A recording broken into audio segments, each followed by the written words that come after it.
కావలసింది తీర్పులే కావాలి.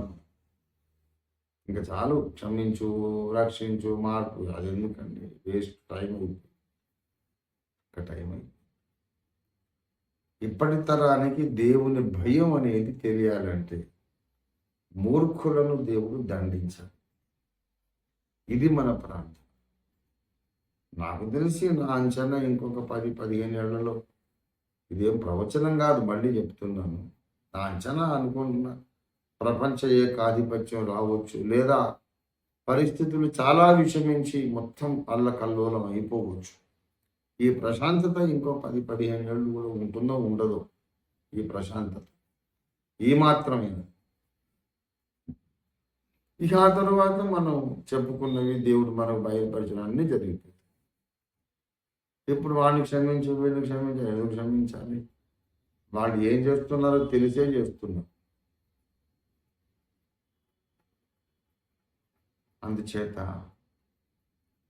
దేవుని సంఘములోనే ఉంటూ క్రీస్తు సైనికులమని వాళ్ళు పిలుచుకుంటూ, వాళ్ళు తమను తాము ప్రకటించుకుంటూ తిమోతిలకు ప్రమాదకరంగా పనిచేస్తున్నటువంటి మూర్ఖులు, క్రైస్తవ మూర్ఖుల మీదకి దేవుని కోపాగ్ని దిగి రావాలి అని మనం ప్రార్థించాం. ఎస్, మళ్ళీ చెబుతున్నా, క్రైస్తవ సమాజంలో ఉంటూ తాము క్రైస్తవులుగా చలామణి అవుతూ పౌలును నమ్మకంగా వెంబడిస్తున్నటువంటి, పౌలు బోధన వెంబడిస్తున్నటువంటి నమ్మకమైన తిమోతిలు ఉంటారు. వాళ్లకు ప్రమాదంగా పరిణమించారు. రెండు గుంపులు, పౌలున్నాడు, పౌలును నమ్మకంగా వెంబడిస్తున్న తిమోతిలు ఉన్నారు. ఇంకో గుంపు ఉంది, వేరే గుంపు, క్రైస్తవ సమాజంలోనే ఉంటూ తిమోతిల మీద కుట్రలు చేసి దూషణ మాటలు పలికే మూర్ఖులు, గర్వాంధులు, సజ్జన ద్వేషులు. ఇలారా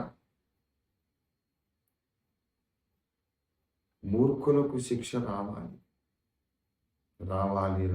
అది నాకే వచ్చినా నేను మహా ఆనందంగా, సంతోషంగా స్వీకరిస్తాను.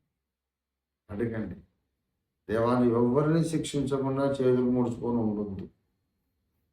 నీ జీవము తోడు. నువ్వు బ్రతుకున్న దేవుడివే కానీ చచ్చిపోయిన దేవుడు కాదు కదా. దిగిరా తండ్రి. క్రైస్తవేతర మూర్ఖులు కానీ, క్రైస్తవ మూర్ఖులు కానీ వాళ్ళను దండిస్తేనే ఈ లోకము దేవుడంటే భయపడుతుంది.